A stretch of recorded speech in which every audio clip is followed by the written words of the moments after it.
The listing of Transcorp Power PLC 7.5 billion shares is a testament to the resilience, innovation, and excellence within the Nigerian power sector.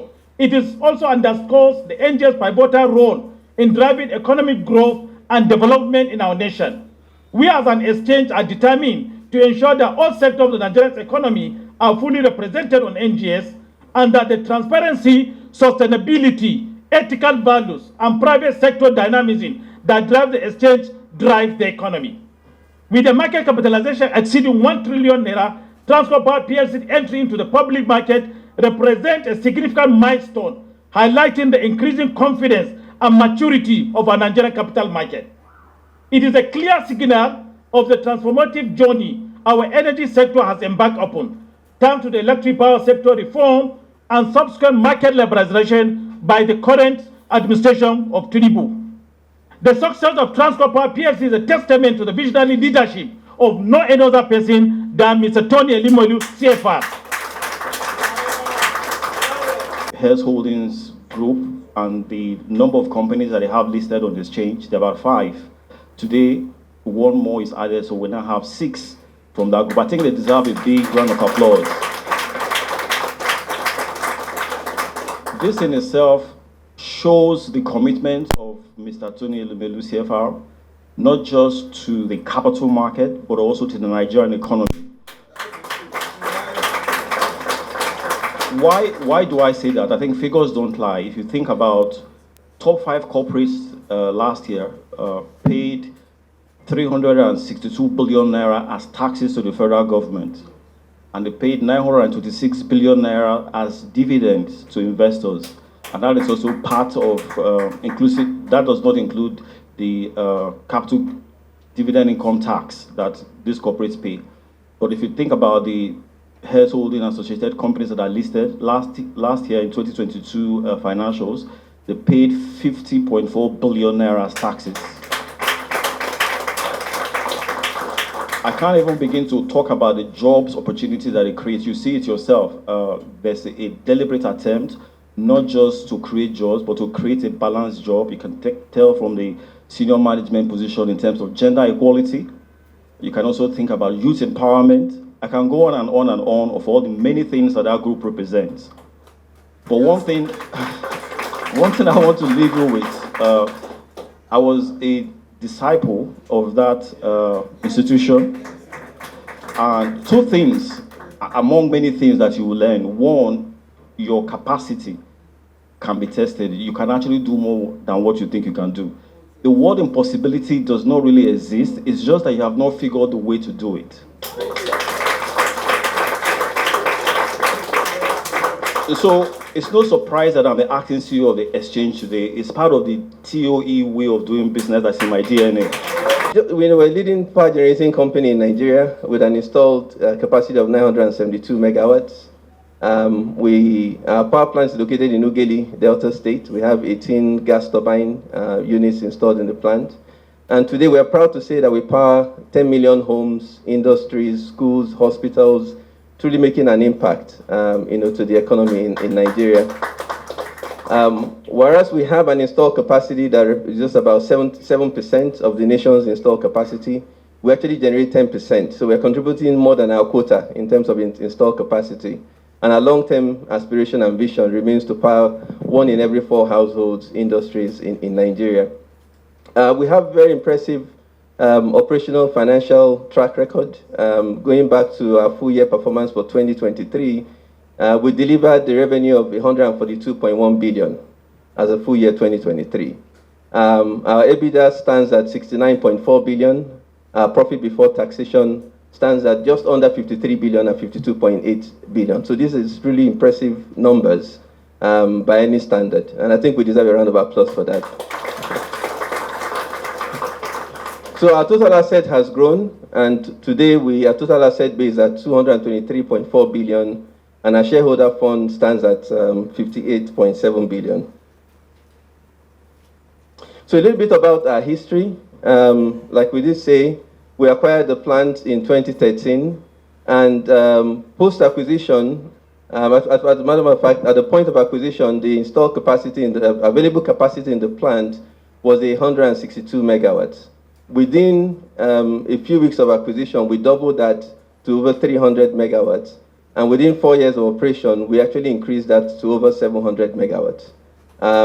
So we stand here very proud. Our shoulders very high, because we're the only successor Genco post-privatization that has been fully discharged from post-privatization monitoring by the federal government, because we fully met and surpassed the set targets at the point of privatization. We are also a very proud member of the West Africa Power Pool. We were inducted into the West Africa Power Pool in 2018.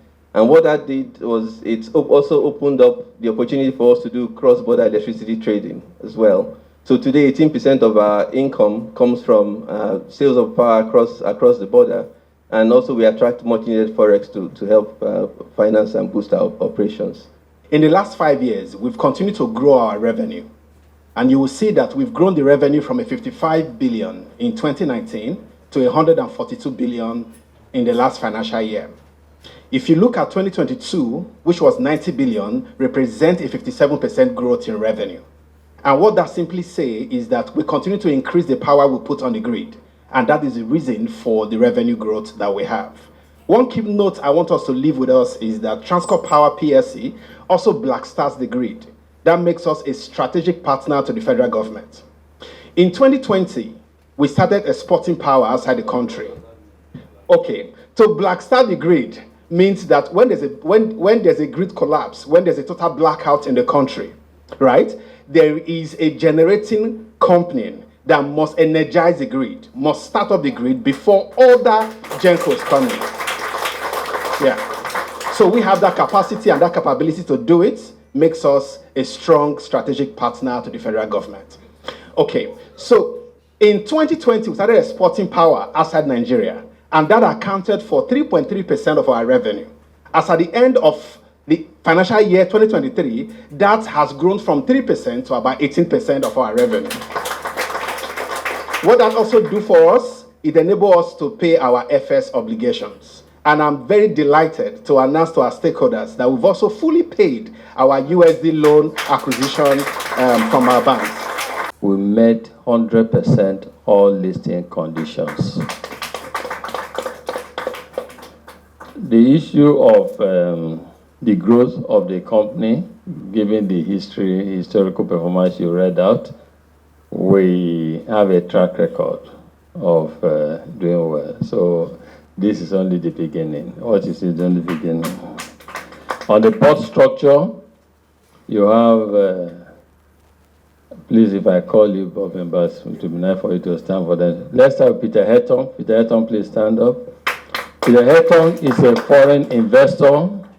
He's into electricity in Oman, in the Middle East, Oman. He flew in today from Pakistan this morning to be here. But he's one of the investors and is also on the board of Transcorp. And his technical expertise is significant. For over 5 years, his company, Thomason, you can check them out. They were in Nigeria on the power plant, helping us to turn around, fix the power, the plant. So, but for people like this, and my management won't be where we are today. Peter, thank you very much. Okay. We have Rizkwa Mohammed. Rizkwa, please stand up. Rizkwa is married also, but okay. Rizkwa Mohammed, our handsome director. Rizkwa Mohammed, he needs no introduction to some because what we do today was inspired by his dad, late Murtala Mohammed. That is his son, his first son. Rizkwa is on the board of Transcorp. He's a significant shareholder in Transcorp Power. As a PLC shareholding of directors who declare. So you know what, Rizkwa, thank you. Please sit down. We have the chair, Emmanuel Norom, representing Transcorp. Represent Transcorp. The independent director is not here. We have Vincent, please stand up too. Vincent is the CEO of Transafam. Because what we are trying to do is to integrate, to make sure the CEO of Afam sits on the board, technical committee, learns what is happening there, and transports it to his own plant. So he's one of the directors.